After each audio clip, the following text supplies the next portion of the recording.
Hello everyone, welcome to the Northland Artists Conversation end of year review for 2024. This is the podcast where we sort of go back and have a look at some of our guests and some of the more interesting and colourful things that have kind of come out of the podcast, because it has been quite an interesting year for us. We've had some like really big marquee milestone guests, which have been really important to me, and then some up-and-coming and emerging talent guests, which have also been very cool, and kind of a lot of people in between as well. We did a few different things this year, tried some different stuff, and it's all been a lot of fun.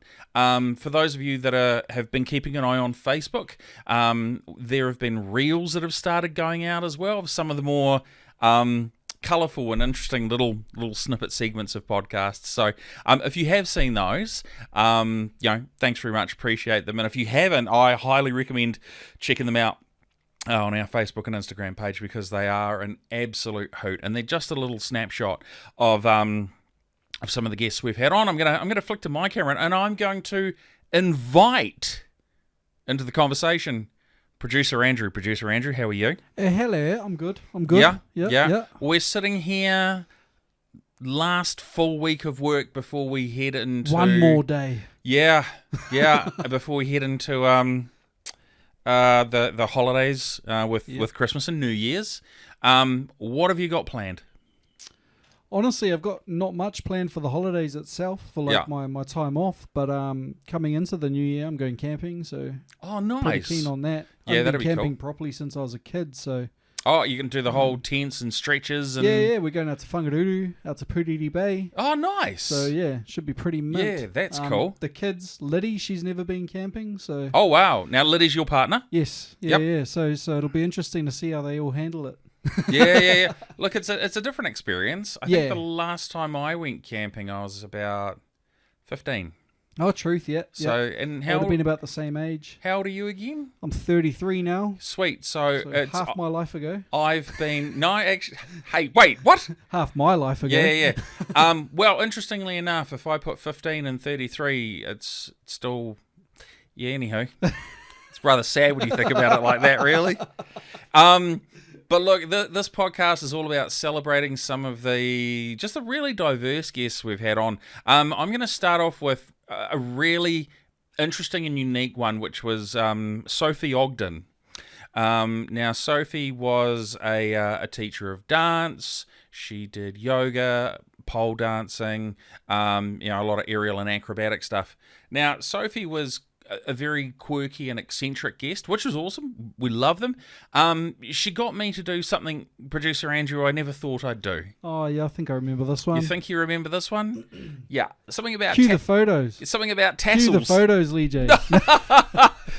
Something about tassels. But, this year was all about stepping outside of the comfort zone and just trying new things. If a guest wanted to do something, we would just let them have at it, and, we'd try ourselves. So let's have a little bit of a look at some of that magical footage from Sophie Ogden. I'm game for most things, so we're going to... Mark is going to wear... I'm wearing the feather boa right now. Sophie's going to put on some nipple tassels. I'm going to commentate this while we're going. We're going to have to use the wide camera for this one, Editor Lee. Is that going to be okay? Just throw me a thumbs up if that's going to work. I've got 2 thumbs up. She's looking forward to this the most. So here we go. I'm going to sit in my chair, and I'm going to undo my shirt. Now, I'm probably an average man. I have hairy nipples, and I'm going There's a really great video of a metal band called Thy Art Is Murder with the musician, the lead singer CJ McMahon, where he does this thing before he lets out a big death metal growl where he goes, "Raw!" So there we go. So the shirt is open, and it's all... I hope I'm not too hot and sweaty. So there we go. We've got tassels on my nipples at the moment. Beautiful. I'm really, really, really grateful I have lost 20 kilos at this point. You're looking gorgeous, Mark. Thank you. It's very confidence inspiring. Oh, I could be too sweaty or a little bit too hairy. So we're trying to push them on now. So we've got the love. Oh, there's nothing sexy about that. It hurts. Yeah. kidding. Okay, so I have one. Just got one sweaty nipple. Yeah, this is going to be... I'll hand that back to you. You have another crack at it, and we'll part the hair, much like the Red Sea. So, yeah, this is... So, I have a degree in drama, so I've got no issues doing this. I had a lot of work in the... I've done a lot of theatre plays. And in the theatre, one of the things that happens is you're often just required to... Oh, actually, the other one fell off. Oh, no. It is, because it's hot and sweaty in here. That's okay. So, what I'll do is I'm going to just hold them on... like that. So I have my nipple tassels, and we're now on the wide camera, and I can jiggle as well. So there we go. Yay! I'm very happy. Thank you. So it's nipple tassels, and now they fell off. Nipple tassels are not just for ladies, are they? No, guys can do them. And I tell you something: if you're having a bad day, put those on and have a little boogie around, and it'll cheer you right up, I promise. I think there's a whole lot of different things you can do, but that is, I'd say that's an option, right? It's an option. It's an option. Some people might choose to reach, for the remote and watch TV. Some people might choose to do whatever they need, but nipple tassels are a thing, and that's okay. They wobbled around quite nicely. They're actually very cool. I was actually beautiful. Very surprised. They're quite nice. It's very, very sweet. I also don't feel like there's enough stick on there. No, they don't feel very sticky, eh? I do have mine on too that have got nice stick. You could try these ones. We could. Do you want to? Oh, shit. Looks like we're doing it. Okay. Here we go. I'm leaning forward again. No. Come on. I've got to calm down. We're going to do it again. We're going to get some sticky tassels. Oh, there we go. Shirt's off again. Yeah, I wasn't sure if you'd be into it, but I feel like you're more into it than I am now. There we go. They're stuck. Okay. Jiggle. Yay! Bounce. There you go. And they've stayed on too. I'm going to sit like this for the rest of the podcast. Now, actually... Hang on. Editor Lee, just remember to get it in my shot, shall we? We've got the microphone. It's come off. It's actually they've both come off. We have to shave you. That's next time. That's okay. We're going to do it next time. I'm going to have you back on. This has been a lot of fun. Yeah, I've enjoyed this. Thank you so much. Well, there you go, everyone. Sophie Ogden taking me well outside of my comfort zone. Producer Andrew, thoughts? Yeah. Yeah. I know, right? But look, we've always dared to be a little bit different and, try different things, and it was a lot of fun. Yeah. Whatever floats your boat, Mark. Thank you. Well, thank you very much. I appreciate that. I guess our next guest wasn't actually one guest. It was two guests, and it was a couple of the guys from a local hip hop record label, Street Made Records, High Speed and Synergy. And we had those guys in. They're sort of an up-and-coming record label and group, and they were very cool with some of the things that they sort of talked about. What was your takeaway from that, Producer Andrew? They were a little bit quiet, not to roast them, but knowing James personally, I think it was good for them to come on here and kind of get exposure to this sort of thing, because if they really want to do this, like take their music to the next level, then they're gonna have to get used to that sort of stuff. So it was a good trial by fire. Yeah, absolutely. Was there sort of a standout moment for you in that podcast? Let's going back a bit. I haven't watched it recently. Nearly the start of the year. For me, it was just sort of interesting hearing about both of their lives growing up and how similar yet different in a lot of ways. Yeah. Not everyone comes from the same background, I guess, is what I'm saying. We all have a unique perspective that we bring to our creative expression. So let's have a look at some of the highlights from the Street Made podcast. In your own time, tell us a little bit about your backgrounds. Well, I myself, personally, I'm from Waikato area. Waikato! Yeah, small Waikato! town north side of Hamilton, Huntley. Oh, they had that song. What's Wrong with Huntley? Oh. That's a classic song. Yeah. I'm not too sure what's going on with that one, but yeah. I'm just from Huntley. Yeah, nice. I was raised there with my nan. Yeah. Yeah. Spent most of my high school years there. Yeah. Yeah, until I met my partner, and then about 2016. Oh, sorry, I met my partner 2013. Yeah. And then she moved me up here about 2016. Oh, okay, nice. To start working. Yeah. Yeah. So I started working from there, and then we kind of moved around the country a bit. Yeah. I went back down south, and then I came back up here, and then pretty much started this label. Nice. Yeah, What about you, High Speed? Well, I was raised up here in Whangarei. Hey, born and bred. Yeah. Welcome, bro. So is producer Andrew. He's a nice. local hardcore. Yeah. And so what was it like growing up in Whangarei for you? For me, I grew up in Whangarei. OT? OT, Yeah, yeah, I nice. grew up in Cool, 18. And to me, it's just another day, Yeah. Because I was just growing up in the streets as a normal kid and go to school every day. Now you've mentioned the label. You're an artist and a producer, or the label head, Yeah, pretty much. Yep. and your role is you're an artist as well. Yeah, Just I'm artists. Yep. Just an artist. Yeah. Okay. Yeah. So when did you guys sort of both discover, the genre, and then when did you start going, man, I reckon I can do some shit? So when I first moved up here, I was working on the roadworks. Oh, yep. Yeah, and I was working with a guy, Shane. He was kind of our STMS. Yeah. And as we all do, I just went to his house on a good afternoon, had a few, and then he invited this fellow over. Oh, and then, just pretty much started from there, really, yeah. Nice. Yeah. So it wasn't so. And what about yourself? Well, that's pretty much how you said it just then. Yeah. So That's how we met. we started working together on the roads for a bit, Yeah. and then he discovered I made a bit of music on the side as a hobby, and then, We come over and chill out. Nice. Yeah. Went from there, but I only came in just last year and Oh, wow. kind of really just found my love for music, yeah. So music for you is quite a new thing. I say actually so. love music, but Yeah. bringing it out and expressing it in a way that trying to let everyone understand how I feel Yeah. was a bit different, So it's like, how long would you say you've kind of been as an artist then?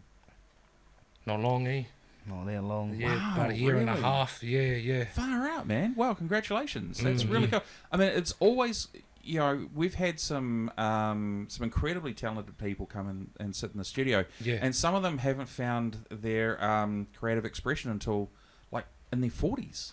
Right. And Yeah, but then yeah. once they find it, they kind of go, why didn't I do this earlier? So we've had people that were into art at school, right? Yeah. And then they went off and got law degrees. Mm. And then they were like, I don't want to do law anymore, I want to be an artist.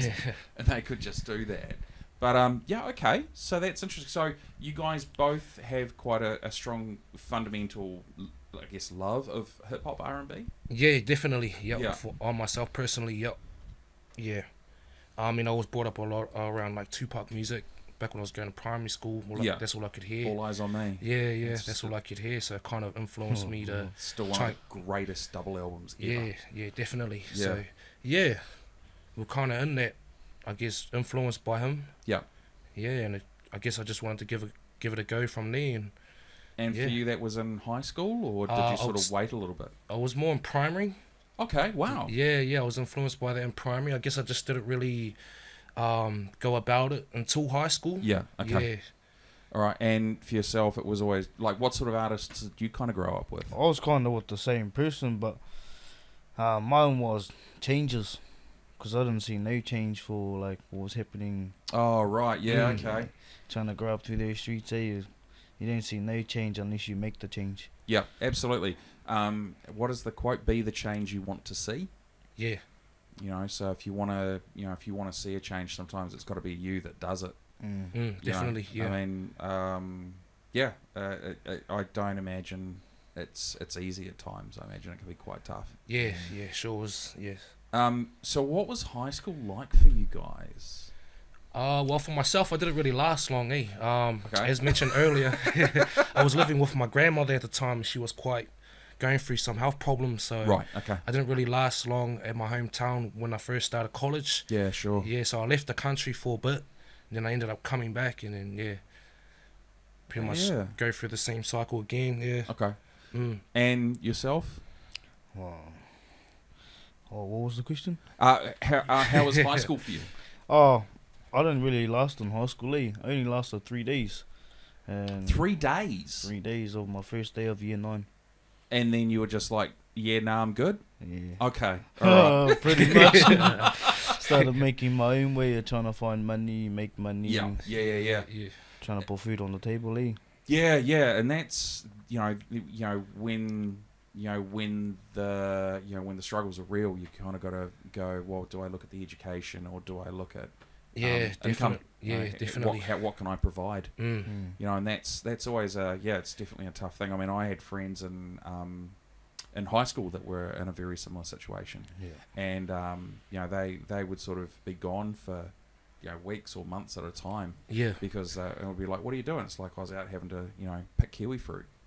It's like, oh shit, okay, so why is that? Well, dad's not working. I guess we got to eat. Hard times breed good men. That's definitely. what they say. So, man, okay, so you guys, you both left high school relatively early in the piece. Yes. Yeah, okay. And then where did you kind of go from that point onwards? You said you moved overseas, you got work. Is that sort of right? Yeah. Mm-hmm. So I moved over Australia with one of my relatives. Yeah. Stayed over there for like 6 months. This was back in like 2012. Okay. Leading into 2013. Yeah. Yeah, and I just came back here, and that's when I first met my partner, and then, she moved me up here. Well, we stayed back down home ways. Ngarawahia, small township. Love Ngarawahia, man. Yeah, we stayed down there for like 2 years. Yeah. I stayed with her family. Then 2016 we just come up here, and then started off from there really. Okay. And what about yourself, High Speed? Me, I just... Did you just sort of dive on into whatever work you could find type thing? Yeah, kind of. It was or just whatever, any way you could make money. Yeah, exactly that. Trying to make money somehow. Yeah. There you go, everyone. Street Made Records. Certainly with a very interesting perspective, having grown up, and then sort of some of the challenges they went through individually, and how they kind of came out the other side, and then have become a real up and coming force. Next podcast I'm going to talk about was actually a very unusual one. Now I say unusual because of how it actually came about. So we were asked to do some filming for Artbeat 2024, which was hosted by Creative Northland, who have always been incredibly supportive of the podcast. Thank you very much, Olivia and team. So we were doing some filming this year, and producer Andrew went around and did some filming, and I was talking with a couple of guys who are also creative and still trying to get them on the podcast. And Andrew was like, producer Andrew said, hey, you need to come out and check out this guy. Yeah. And this was, can you remember who it was? Graham Lee Main. There we go, Graham Lee Main. And he had a stand or table kind of underneath the bridge down at... The Canopy Bridge. Canopy Bridge. Down by the... what's that place? Town Basin. Town Basin. Man, I'm really lost for it today. Pukahi Park. That's it, down by the Town Basin. Because this year's Artbeat was huge. It was the biggest I've ever seen, and it looks like it's going to get bigger. And he had some of his works there. Now, his stuff is very, very cool. He takes a lot of classic prints or pictures, and he really puts a Kiwiana spin on them. I think it's probably the best way to sort of sum it up. Yeah, he kind of Kiwi reworks them. Yeah, It's a tongue twister, but yeah. He did one that I loved called The Borlean Man, which is, so Leonardo da Vinci had a very famous image of the Peruvian man. No, the Vitruvian. Vitruvian Man, sorry. Thank you, producer Andrew. Peruvian, Vitruvian Man, and it's a man, he's got his arms out and his legs out as well. And what Graham did is he took the Vitruvian Man and converted that to wild foot rot from Foot Rot Flats. Yeah. Which was absolutely, it was so good. I bought a copy. I bought an A3, and it's currently hanging up inside my house at the moment. It was so good. Yeah. For me, I think the most interesting part of the podcast, Producer Andrew, is where he sort of starts talking about, this is kind of how I got into this, because he also does photography. Yeah, yeah. And he's got the Iwi project. Yeah, that's right. Which is on Facebook as well. Yeah. So, a very creative individual. He travels a lot. He's definitely got some unique takes. Absolutely. Like he took James Cook's first map of New Zealand. Yep. And changed it to like discovered by Kupe. Yes, and gave it all the Māori place names. That's right. Like Te Okianga Nuia Kupe and all of that. Yeah. So it's pretty cool. He was such a lovely guest and super cool. When we had our 2-year podcast anniversary, he actually came down and took some photos as well, which I thought was really cool. Oh, yeah, yeah. And he also took photos of everyone from the podcast team as well. So it was actually really nice. The biggest standout of the podcast for me is sort of talking about how he kind of developed his style and, also showed some of his other bits and pieces that he had as well. So let's take a look at highlights from Graham Lee Main's podcast. So when we met at Artbeat, which was only a few weeks ago, I was instantly drawn to a piece that you had, and it is this one here. Oh, actually, I'm going to hold it up to my camera. Is that the right side, Lee, or is it the other side? It's this side? Mm-hmm. Thank you very much. So this is now I've got to make sure I get this right. This is the Vitruvian Man from Leonardo da Vinci, but with wall foot rot as the correct representation. Now, for those of you that don't know, Murray Ball is from Gisborne. I'm from Gisborne. I knew Murray growing up as a kid. Nice guy. So for me, this really struck a chord. Now, this is just one of many different things that you do, right? Because you take, as we said earlier, you take very familial things and you repurpose them in your design and style. So I've got this here. Have you got anything else in your little portfolio? Because I'm going to put this on the ground, because this is where it gets exciting. So what we have here is we have some art that's been done, that's been on a very high quality paper, that's been hand stained with tea. Is it tea? Tea to get the aging right. Tea to get the aging. So this is going to be wicked. This is my take on Cat Noir, the famous cabaret poster from Paris. Yeah, Possum Noir. Possum Noir. Are we getting that in the wide? A little bit. Where do we need it to go? Lift it up. Yeah. So there we go. There's that one there. So for those of you that are listening, first off, I'll say that's very unfortunate, because this is some amazing stuff. So we've got Possum Noir, which is very, very cool. So we'll pop that. Actually, we might pop that on that side. And yes, look at this. He's just bought a collection. I just orders are available if anyone wants to purchase one in the studio tonight. A brand new website just being launched today. Actually, yes, stuff on it. Alan Lee Main. No, Graham Lee Main .com. There's the shop section there. Very affordable prices. This is my interpretation of the Great Wave by Hokusai. So this. Basically, what I do is, on some of these anyway, I source the original work, and then I make it more uniquely New Zealand. Yeah.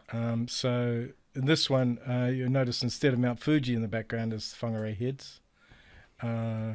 Instead of the fishing canoes that rode the wave in the original is an immigrant ship called the Etrape, which actually brought some of my ancestors to New Zealand. Now, because we're a podcast, we do both video and audio, we're going to do some technical state-of-the-art zooming so we can get nice and close. Here we go. There we go. We zoom in, we zoom out. That's why I love the rocking chairs.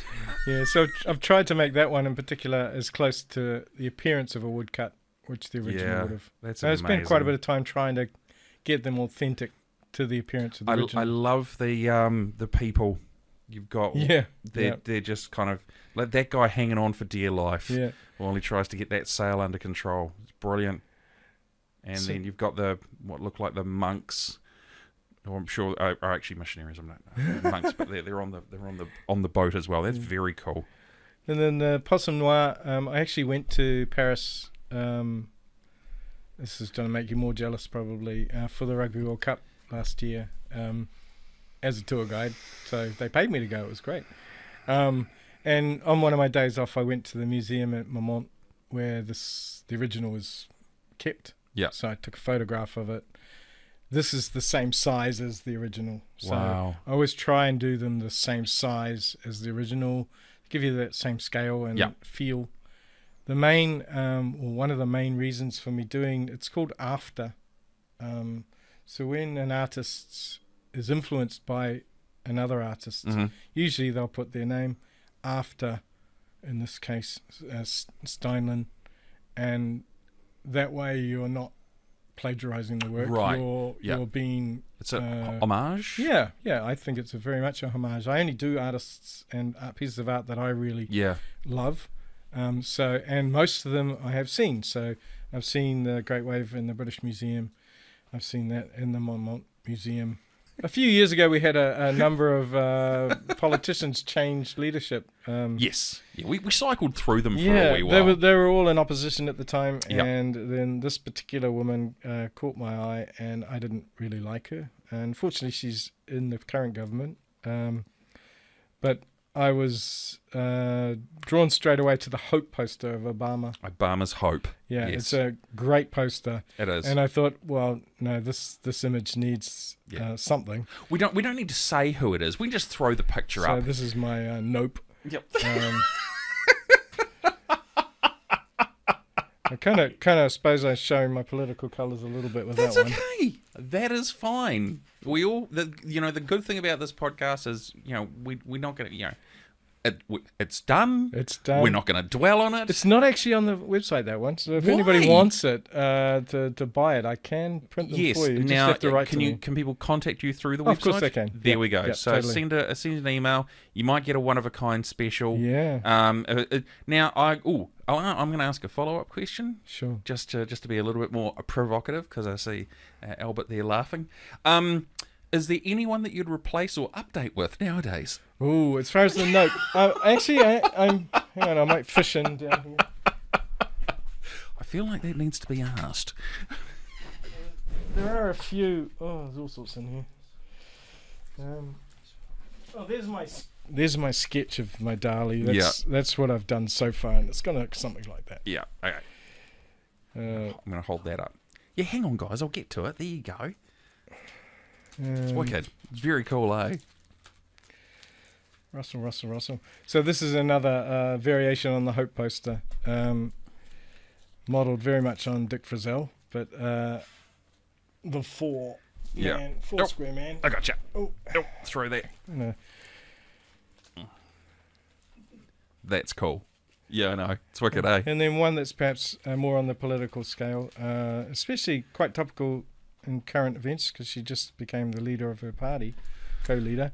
My Viva Chloe, which is a take on the Che Guevara poster from 1968. Che Guevara. Is that how you say his name? Guevara, I think, Guevara? but I could be completely wrong. Oh, classic. I think there's about 11 pieces that I've finished so far. There's another 30 in my brain, which are fighting to get out and struggling for time to do so. It's always about time. Yeah, that's another one I've done, which ruffled a few feathers at the. Did it really? I was quite surprised. At so, Artbeat? This interesting. Is, just your standard map of New Zealand. Although, so this is taken from a French copy by the mapmaker Bernard of Cook's original map. Yes. From. Chatham. Banks Peninsula being Bangkok, Banks exactly. Island. Yeah, Banks Island and the Stewart Island joined up. So I just made some obvious observations about this map. Yeah. That before Cook came, before Tasman came, there were people who were already here who had named everywhere in New Zealand. Yes, had they been everywhere in New Zealand. Yeah. So why did Cook feel the need to give everywhere new names? So I painstakingly went round Cook's map and researched the original names, or as close to the original names as I could. Yeah. And so I've replaced all of the names with the Te Reo names. And I've put up the top there that the map of Aotearoa, discovered by Kupe, visited by James Cook. And then just a little reference to the methodology behind that. Love it. Yep. Some amazingly original and brilliant artwork, and such a cool guy as well. Graham, we would love to have you back on the podcast in 2025, mate. See where you are, see what you're doing. Your iwi project is just absolutely amazing. I don't know about you, producer Andrew, but every time I see a post come up, I instantly throw a thumbs up on it. Yeah, I crack up at how he gets around the world. Because he's got people from everywhere. And I think... Yeah, it's crazy. Yeah, that's kind of his overarching concept, is technically we're all a part of the same iwi, so... Yeah. Yeah. It's definitely very cool. And it is wicked to see how, he can bring people together just with his unique style as well. For sure. Earlier I mentioned about having some up-and-coming artists as well. I'm going to talk about one... this one was a little bit unique. So Tiana Tafa, she wants to get back into it, a stunt performer. Now, in Northland, there'll be very few people that can say that they have actually started training in being a stunt performer, but Tiana can. And she talked about how she really got into it through gymnastics and trampoline, and how she kind of had a passion for that, and then kind of fell into stunt performing. But I mean, producer Andrew, what are the odds of finding an actual trained stunt performer in Whangarei, in Northland? No, that's pretty hard case. Something I would have loved to have used or utilised in your youth. Yeah. I think you and I both did other things. Some things we remember, some we don't. But Tiana was just super cool, and she is looking at getting back into stunt performing as well when the opportunity strikes. One of the nice parts that she sort of talks about is the transition from athletics and gymnastics and those sorts of bits and pieces through to really getting into the stunt school, I guess is what you'd call it, and how that process went. So let's have a look at some of the clips of her talking about going through stunt school. You did your courses, like how many courses before you get your first certification? Yeah. So you get like a certificate every kind of module that you pass? Yeah, module kind of thing. Yeah. So I did the Fight for Camera, I think it was called. Fight for Camera workshop, and then the Falling from Heights workshop. Okay, that last one makes sense, right? Yeah. Yeah. Is that the one where it's like I was just about to say, we're going to throw you off a building, but it's not like that at all, no. Right? It's like did you have the cardboard boxes or did you have the airbag? No, so we went to like a gymnastics gym and they have like a foam pit. Oh, right, yep. And there's like a platform, I guess, that you can keep going, like making go higher and higher. Diving boards? Yeah, right, kind okay. of like yep. that. I guess people would like practice using that. And the highest we jumped or fell from was 8 feet. I think it was 8 feet. Look, I'm over 6 foot, so that's not going to be much taller than me. That's a small jump. 8 meters? 25 meters. 25 meters. Okay, there's a... Look, I'll be honest. The difference between 8 feet and 25 meters is quite a lot. Well, like, putting it into context, just even using basic maths, 25 meters is nearly 100 feet. Okay, whoa, all right. It's a large discrepancy. Okay, I should have said the second answer first. But, anyway, yeah, so 25 meters, and it's basically making it look like you're falling for real. Right, okay. Kind of thing. Like, there's 3 or 4 falls. Say on movies how there's people on a cliff and they get shot and then they're fall backwards. Falling backwards and they fall off the cliff. Yeah. That's the type of falls you practice. And then, after you've completed the highest fall, then, you get your certificate. So it's not like you're going to run, jump, and do a bomb. No. Right, okay, no, cool. No. I just wanted to check that. Yeah. So, because there are different types of falls, right? Yeah. There's the ones where you fall backwards. There's the ones where you're kind of like falling forward, going, and stuff. Yeah. And then was there some sort of acting involved in that as well? Because you have to look like you've... Yeah. Like, So you've got to act like... I've been shot. Like, you've got to act like you're falling and stuff. So I think that was like my downfall. Like, I get quite embarrassed trying to act in front of people. I'm like, what if I don't look like I'm falling or if someone pushes like you off, it'll be looking pretty real. real. If someone pushed me, then I could, do it fully. But especially if it looks like you're going to miss the pit. Yeah.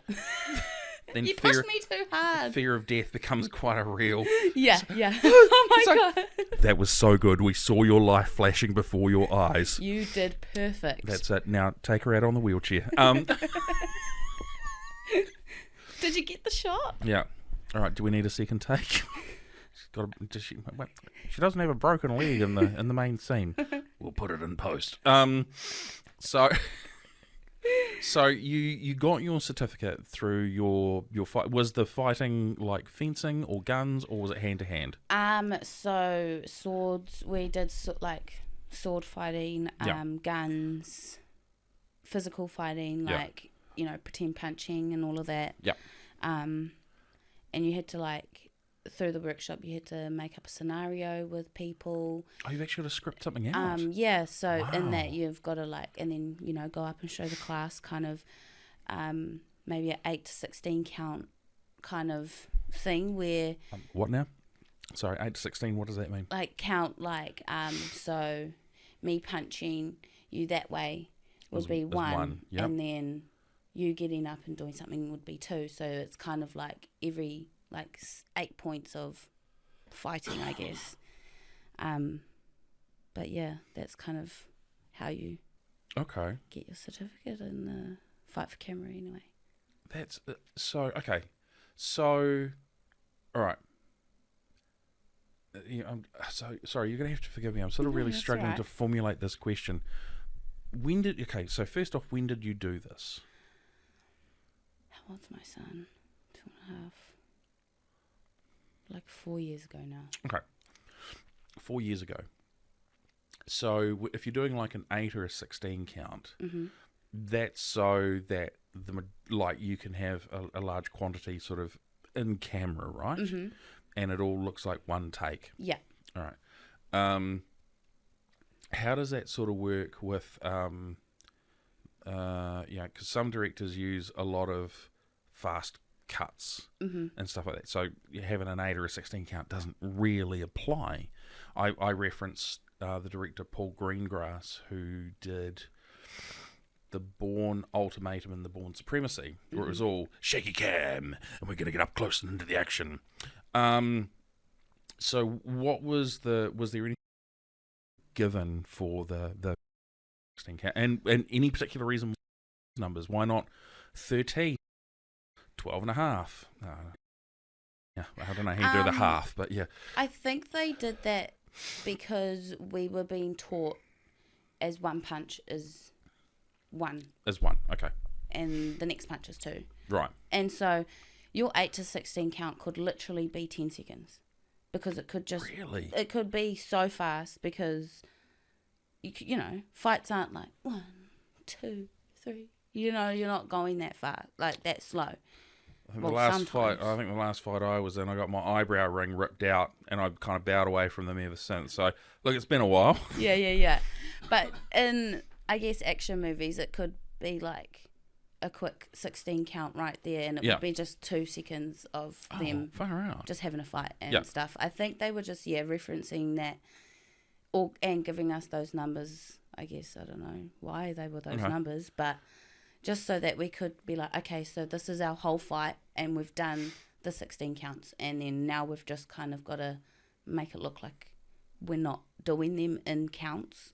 And so you're not sitting there going 1, 2, 3, 4, 5. Exactly. Sorry. Because it could be like 1, 2, 3, 4, 5, 6, 7, 8. Like it could be like real fast, and then like tiny gaps in the middle and stuff like that. So I think they just referenced it so that it was easier for us to. Okay, so this is all we need in our scene, and we just got to perfect that. Is it like? I've heard some people describe it as like choreographing dance. You know, and when you choreograph dance, you often choreograph to the beats of music, right? And that's why they use 4s, because most music's in 4/4 time. Similar sort of thing. Similar, but no music, I guess. I think it's similar. It's like easier to, I guess, 2 punches for you, 2 punches for me, kind of thing. It would be. There is probably counts where it's like 3 or 3 and 1. And 3 and then 5 or something like that. Right. So there could be, but I think it was just easier for the even numbers too. 1. So it's like, okay, then we've done the fight kind of thing. Like 2-2. That's our fight. Right. Okay. Yeah. Okay, all right, that's interesting. Yeah, this is really interesting. Yeah. I've watched a lot of behind the scenes documentaries, so I love watching this sort of stuff. But you don't, when you watch Corridor Crew Stuntmen React, great series on YouTube, highly recommend it. They have a lot of stunt performers on, and they kind of talk about different things, but sort of understanding the real granular stuff they don't go into. So this is actually really cool. This is really interesting. So you got your certificate in combat. Mm-hmm. And then you got your certificate in heights, jumping, falling from heights. Falling from heights. Where do you kind of lead to from that point onwards? You go, I really like this. I want to keep going. I loved it. I wanted to keep going, but it was the financial. It's quite expensive to do them. Like it's like $800 to do student loan. Yeah, I could. I think at the time, it wasn't something that, like, I could get a loan. And I probably just wasn't in the best space of life. That's why I only did the 2 certificates that I did, because my mum was helping. And I was like, okay, well, I need to do it if my mum's helping. I can't just waste her money. And then, like, it just wasn't, like, my first priority. And then I ended up, I was just working and stuff like that. And it was just so expensive for me at the time. I was like, and I had no family down in Auckland, so I was just trying to live life as well. So, bit lonely. Yeah. Oh well, I had a partner, and then I ended up getting pregnant, and then leaving, and coming back up here because I was due on the 24th of December, and it was COVID lockdown. Oh my level God! 4. Yes. Yeah. Wow. It was COVID, so that also stopped me from doing it, because we also couldn't do a lot of the, close quarter work, close contact kind of stuff. Yep. So it was like I could do some stuff, but it was like nearly $2,000 to do those ones, and I was just like, oh my God, would want to, like, that was the horse riding ones where you can, fight on horses and learn how to control the horses while you're in a fight or something like that. And so I really wanted to do it, but just at the time I couldn't. And then COVID hit, and then I got pregnant, and then the level 4, it was the second level 4 COVID lockdown. I remember that one. And the borders were up where you couldn't go to Auckland, and I couldn't leave Auckland unless I had a proper reason, or if it was that. So I was so lucky that my mum was getting mail at her house that had my name on it and her address. Right. So she could come through the borders and say, like, look, I'm picking my daughter up. And then we had to come through back, and they check that I was me. And then so then other than that, it's just been my baby ever since, so it's not been like the first thing on my mind at the moment. Well, there you go, everyone. That was Tiana Tafa, just talking about her journey and experience into stunt school. I'm not too sure if that's what it is. It's what I call it because it's nice and easy to remember. Yeah. Thinking back on our guests, as I said, we've had some up and coming. We had Tiana, but then we've also had a couple of others that have been really interesting as well. We had Kayla Ganley, who has she had her podcast about a month ago now. She was cool, super giggly, lots of fun, incredibly creative. Prior to that, we had Hanariki, and they were amazing. This multicolored mohawk and lots of loud laughter. Very interesting rapid fire. That much I do remember. I believe we had to bleep out some of that. And our third guest, the third young person I wanted to mention was Ashley Campbell. Now, Ashley is a graphic designer by trade. She actually has a job as a graphic designer in town. She works for a printing company. Great at what she does. She has some amazing work.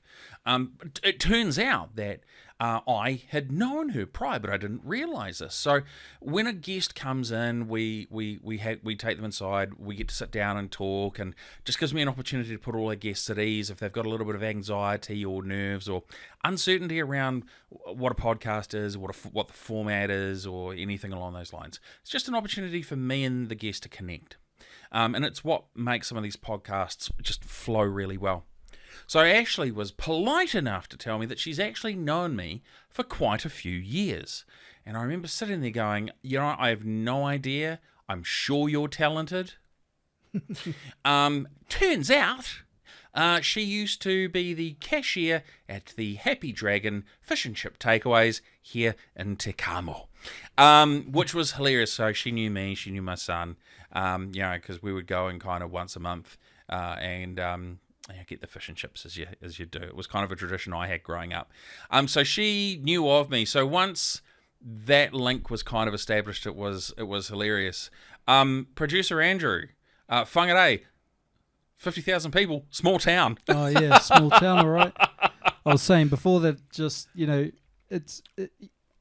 a lot of people up here I don't know, but I know of. Yeah, we know by association as well. People always come up to me like, "Hey, do you know this person?" I'm like, "I know of them." Yeah. Yeah. So you generally know everyone in this town. There's not much in the urban area, so. Yeah, Northland's quite a large place, large population, but it's spread out. It is. It's very much a sprawl. Yeah, dispersed. Dispersed, that's the one. And Ashley was just super cool just to be able to talk with her. And, she got into graphic design quite late. The thing that I was most intrigued and taken aback with was her absolute discipline. She worked at the fish and chip shop. She didn't go out and do, young kids do in their late teens. She didn't do all the partying. She didn't do any of that stuff. She just worked and worked and worked. And, she has such a good work ethic and continues to do so today. So that's probably the part I'm going to highlight. Let's have a look at some of that conversation with Ashley Campbell. Okay, so we get to the end of high school. Mm-hmm. You've done... Are you still doing 2 portfolios at this point? Yep, I did my 2 portfolios year 12 and 13, and I dedicated every single breathing moment to those subjects. Mm-hmm. And it paid off because I endorsed with excellence, I think, both years in both subjects, back to back. So the 2 that you took were photography and design, digital yep. design, and then I repeated it in my last year, and I was like, and because you add another panel for your board, so I was like, right, I've got a whole year to bust out this great board to either get me a scholarship or whatever. I didn't get a scholarship, but I enjoyed doing it, and I'd spend majority of my lunchtimes there, just my head on the computer, just doing all of it. Back to back. It sounds like there's a lot of discipline and drive there. Yep.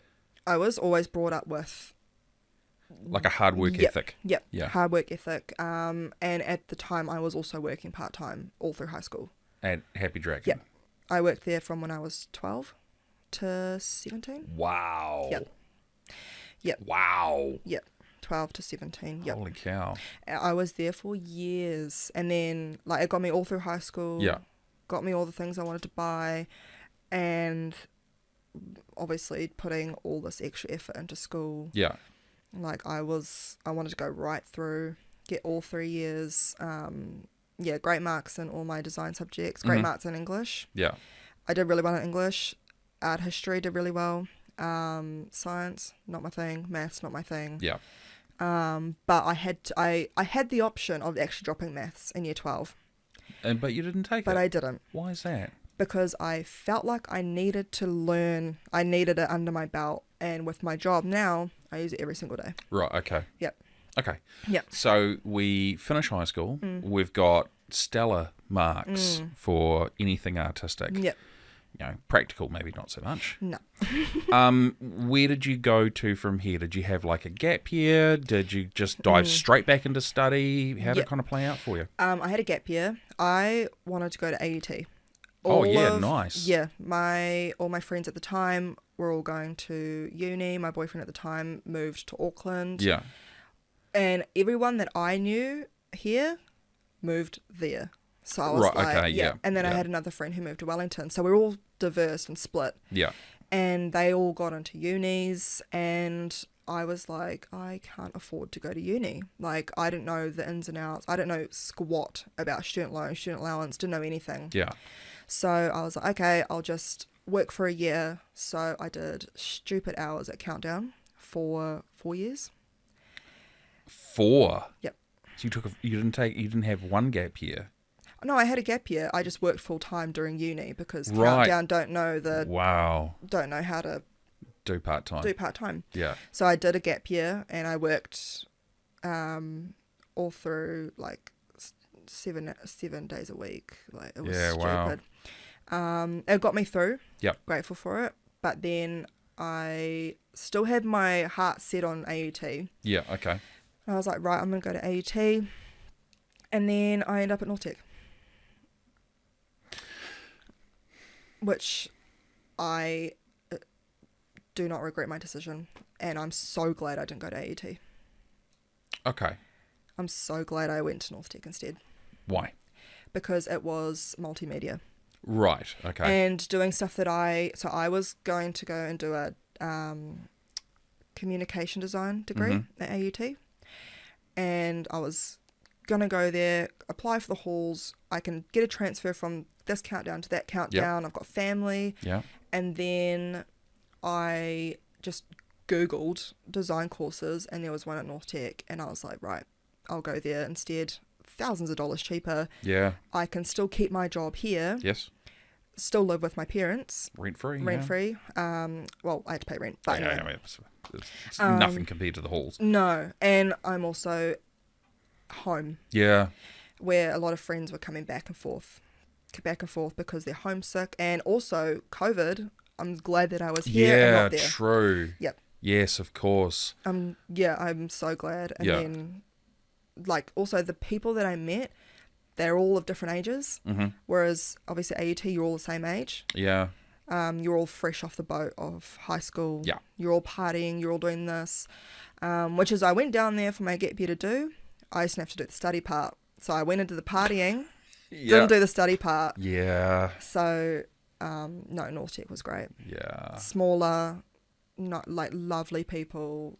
And it's just more intimate, more hands-on with your tutors. You don't have 500 students to compete with. So there you go, everyone. Some life lessons, some life knowledge from Ashley Campbell. Hard work and discipline bring results. And she worked really hard. I think, if I remember rightly, she had like 3 jobs. It was very impressive. But our last guest that I'm going to feature, for me, this one was incredibly special. Now, all of the podcast guests that we have had are special in one way or another. I've always said that I will learn from every single guest that comes in, at least one thing. But this guest I've been a fan of for over 30 years. What had happened was I heard that this particular person was doing a small mini tour of, I guess, sort of Warkworth North. They're doing like 3 or 4 shows, road testing some new material that they'd worked on. And I saw the event come up on Facebook, and I was like, you know what? I'm going to give it a shot. So I just messaged that person, and I said, hey, look, huge fan, have been a massive fan of yours for years, well, decades really, if I'm honest. Would love to have you on the podcast if you can find a little bit of time for us. And a few days later, messaged back saying, yeah, bro, yeah, that'd be cool. Let's try and work out some details a bit closer to the time. And I was like, holy shit. The worst they could have said was no. But instead, I got a yes. So they were like, yeah, cool. Going to be a bit tied up. Can we do a remote podcast? I was like, mate, happy to make it work. Easy as, we can do that for you. Not a problem. Closer to the time, he actually goes, you know what? I'll come into the studio and we'll do it in person. So I was like, oh, holy shit. Okay, this is cool. So I went to the show, had a great time, heard some new music that they'd written, and just absolutely amazing. And I met some cool people that night as well. And went up and had a chat, and they were like, oh, you're the podcast guy. And I was like, yeah. Hey, man, good to meet you. And we just were sort of chatting away, and tried not to fanboy out too hard because my inner fanboy was coming out quite massively.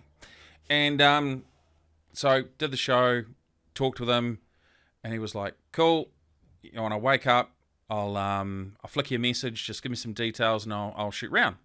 And producer Andrew happened to be available that day as well, so we came in and sat down, and there are moments in the podcast where I can, having listened to it and heard it again, listened back to it. I can't remember what to say. It's something like that.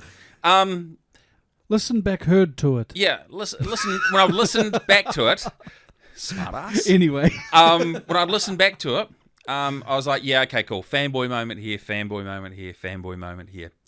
But when we started this podcast, we always wanted to capture artists that were in Whangarei. And then we sort of broadened it out to, well, if anyone's coming into Whangarei that might be interested, we'd love to have them on. And we sat here for a good couple of hours. Then I was given the honour and the privilege to be able to listen to some of the final mixes for the work that they'd been working on for the past, I think it was about a year. And I'm not gonna sugarcoat it.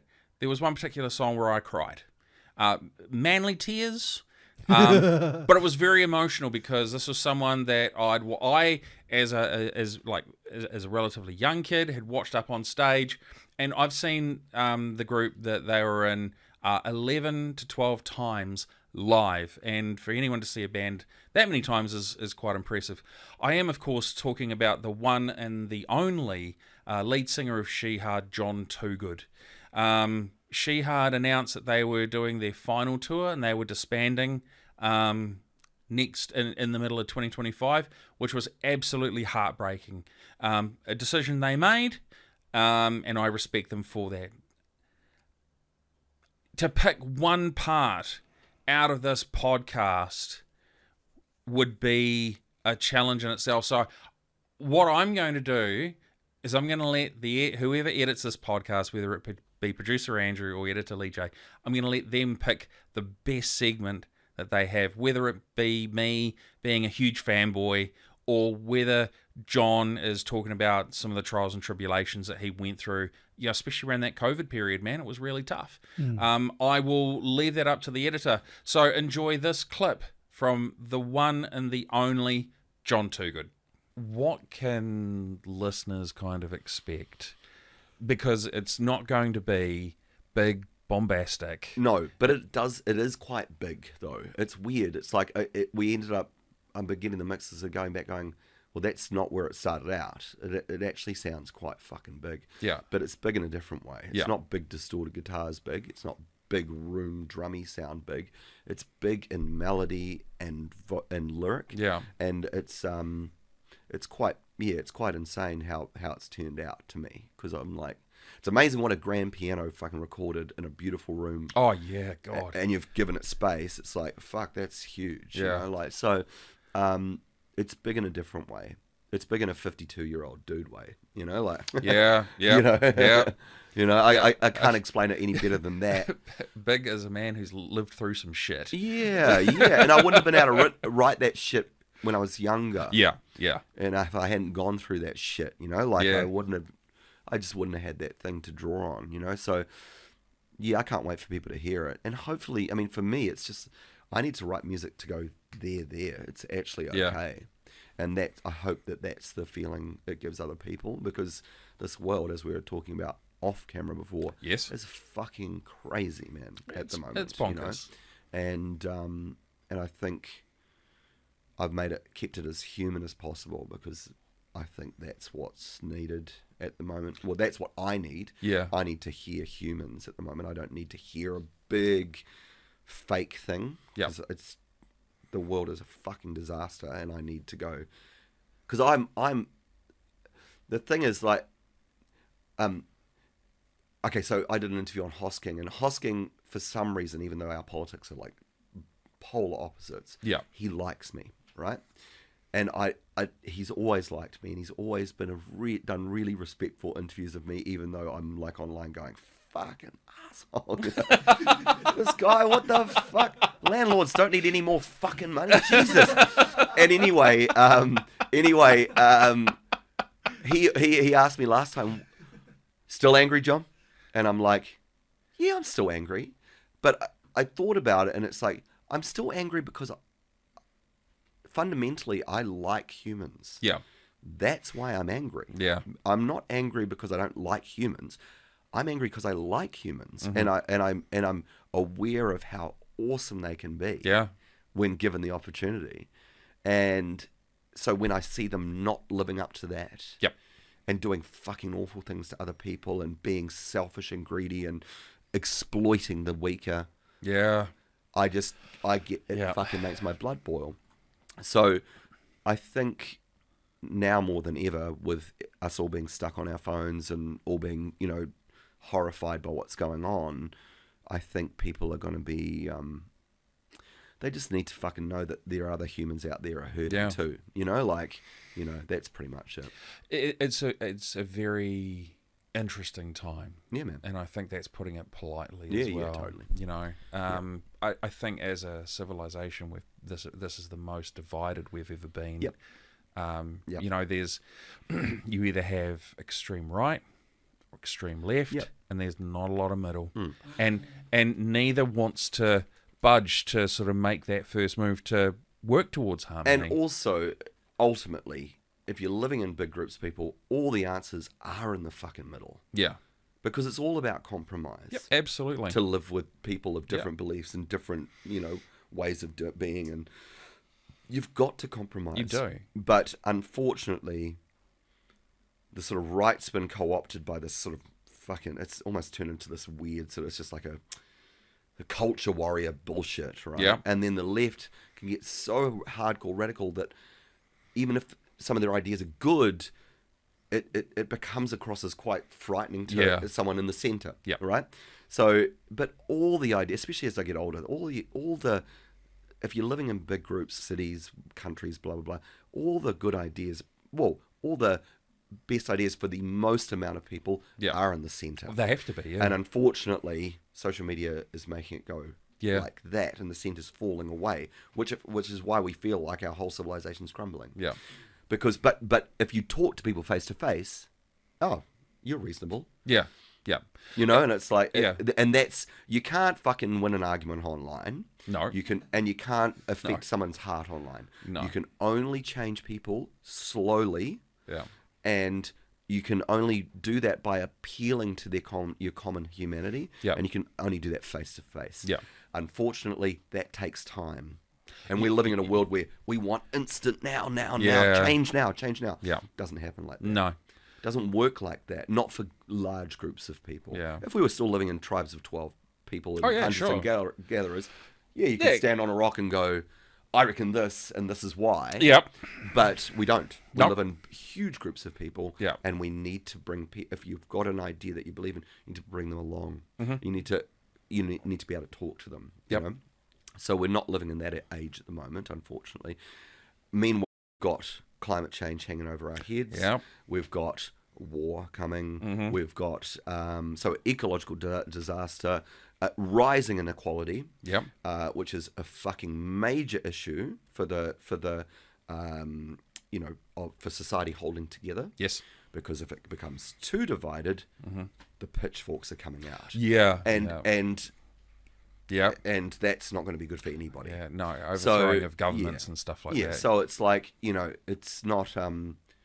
But I still have faith in humanity. I was just about to say, do you see hope for absolutely, humanity? Absolutely, I have faith in humanity, but I just think there are fundamental sort of scaffolding issues with the Western society because it's based on on stealing other people's shit, which we have to address. Yep. We have to address if we want to move forward as a group of humans, and that is being able to accept culpability and the fact that although we may not have been the people who have stolen it, we need to go. We live with the opportunities provided by that original injustice. Then we can move forward. But there's a whole lot of people going, fuck that, I'm not going to fucking live. It was New Zealand when I was growing up, and it's like, oh, for fuck's sake, I'll just die already so we can fucking move on, Because it's just bullshit. Yeah. It's bullshit. People were here before we got here. Yep. And we took their shit. Yep. So we need to fucking make that right. And people will be here by the time we're gone as well. Yeah, yeah. It's circular. We need to make it right. Yeah. So, but it'll help. If you're Pakeha, it'll make you sleep better at night to fucking own up to that shit and to help out in any way you can. Yeah. It means that we can move together. Yep. Because if you don't accept that, you're still thinking that you're probably a little bit above these people. Yeah. And that shit doesn't fly in 2024. No. It just doesn't. Well, it does in some circles. Well, yeah. But it doesn't if we want to move forward. Yeah, collectively and as one. Yeah. Absolutely. As one. Yeah, so it's a really we're living in fucking interesting times, I can tell you that. Yeah. Because you're seeing all this crazy fascism coming up and right wing shit, but you're also seeing a real awareness in this new generation going, actually, I'm totally down with fucking owning up to our colonial past. Yeah. And moving forward, and you know what? I don't give a fuck what people think about their own gender. That's up to them. It's not my issue.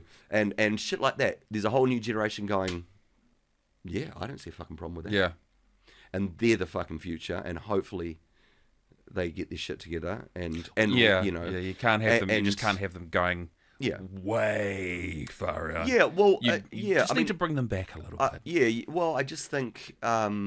Yeah, but the further right that goes, it's like so the scales get balanced out in a really weird way. Yeah, I mean, yeah. I mean, obviously, communism was a fucking disaster in the end. Yep. And you don't want to be going down that route. No. But I got to say, fucking free market capitalism's not working out so good either. Well, yep. It's working out good for about 2% of the population of the planet. Yeah. It's worked out well for really a little bit of the time. Yeah. But for the rest of us, not so much. So there you go, guys. John Toogood, one of the best clips, hopefully selected by the editor of Choosing. That's always good. I'm always down for a bit of a laugh. I'm actually just gonna flick to the wide camera for just a moment. We started this over 2.5 years ago, and we've had some unbelievably phenomenal guests along the way. We've had guests come back and visit us once, a couple times, and it's interesting to kind of see where their journey is.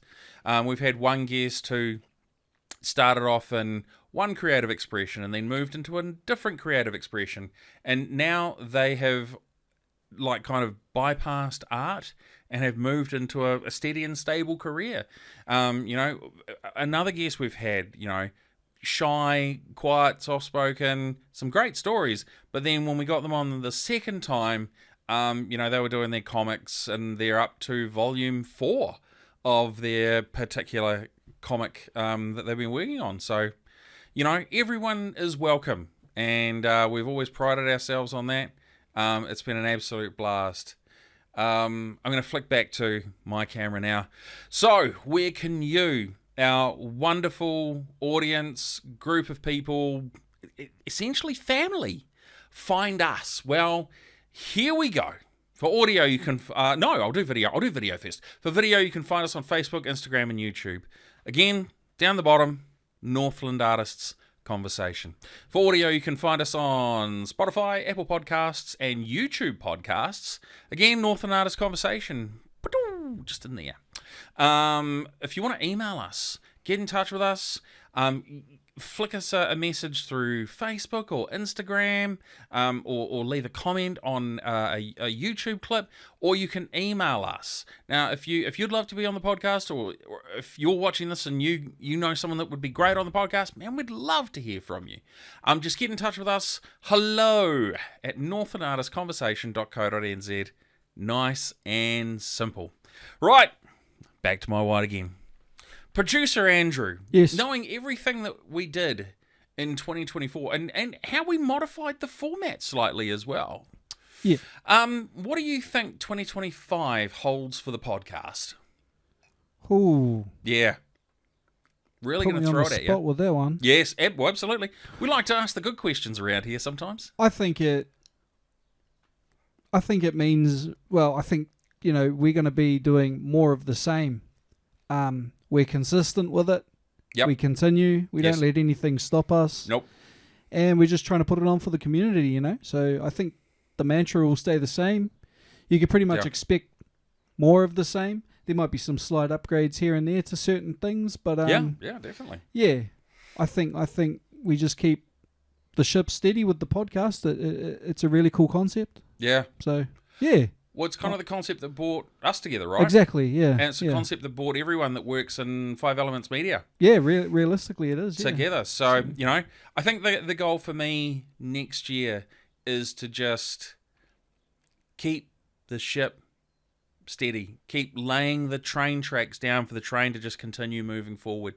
When I look at it, our first 100 subscribers took quite a while. We're now at, I think, about 220 at the time of recording this podcast. 220 YouTube subscribers. That's pretty good. It's pretty good, and in less time than it took to get that first 100, because that first 100's hard. Yeah, it's always a grind, eh? It is. So, so you, the audience, we appreciate everything that you've done, whether it's throwing a thumbs up or a heart or a laughing emoji on a Facebook post, throwing a thumbs up or a heart on Instagram, or just left comments here and there. We really appreciate it. Share this with everyone, because what is good for Northland is good for New Zealand, which is good for the rest of the world. Having had a look at our stats recently, we've got a few listeners in Australia, and we got a few listeners in the States as well. And it's really cool to see that sort of data. It reaches people. It's great. Having had funny story for everyone. The stats for all the podcasts. Now, if you're listening to this, you're not going to get it. But essentially, my hand is going to do my finger is going to do a slide up and down, and then we're going to get to John Toogood's podcast. It's going to have a hugely phenomenal spike, and then it's just going to go up and down again. The immediately recognizable name. Yeah, absolutely. And we continue to grow because Northland continues to grow because people want to see us grow. So thank you so much for supporting us this year and all the other years. If you've been with us since day dot, man, we really appreciate you. There's not enough words that I can say as a thank you for everyone who has just been super cool. We are going to take a break. We did at the start of 2024, and we are going to have another one in 2025 as well. We're going to be back first week of first week of March. We're just going to have a month of rest. Then we're going to do some filming in February, and then we're just going to get back into it. I appreciate everyone's understanding. It's not super easy to sit down and do this, and it takes a lot of people's free time. So as Mark, the host, I guess the creator or co-creator of this podcast, I'm going to shout out a thank you to producer Andrew for staying and continuing to do this. All good. I'm going to shout out a big, massive shout out to editor Lee J, who joined us late last year and has just been going gangbusters. She does such amazing work. Indeed. I'm going to give a shout out to our musical director, Stephen Cox, for creating the theme for the Northland Artists Conversation, but also for the other work that he does in the background as well. It's amazing. And him and producer Andrew are working on new music for their band, or their hip-hop collective OBC, which should come out in 2025, so we're really looking forward to that. I'm going to give a shout-out to Albert Fisher, who has been involved this year as well, and has done some absolutely cool stuff behind the camera and been super helpful. Thank you very, very much. I'm going to give a shout-out to Brandon Rawton-Johnson, who actually does all of the IT and keeps all of this up and running when, I would say people, but when I accidentally delete stuff in error, he is able to recover it and bring it back. So He's IT, the magician. It's the unsung hero of all of this, so thank you very much. This has probably felt like a bit of a self-aggrandizing. Sure, okay. But I'm one person, and this podcast doesn't exist without the support of the team that make it all happen.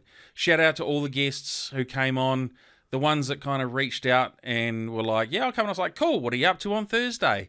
And they're like, nothing. It's like, cool, come in. So whether you were planned well in advance or whether you were short term, thank you so much for being so cool and sitting down with me. Shout out to Creative Northland, who continue to be such a huge supporter and play a massive part in what we do. So on behalf of 5 Elements Media, the company that put together this podcast, the Northland Artists Conversation, my name is Mark Kelly. Thank you very, very much for sticking with us, for seeing us through 2024, and we will thrive in 25, and we'll see you guys soon.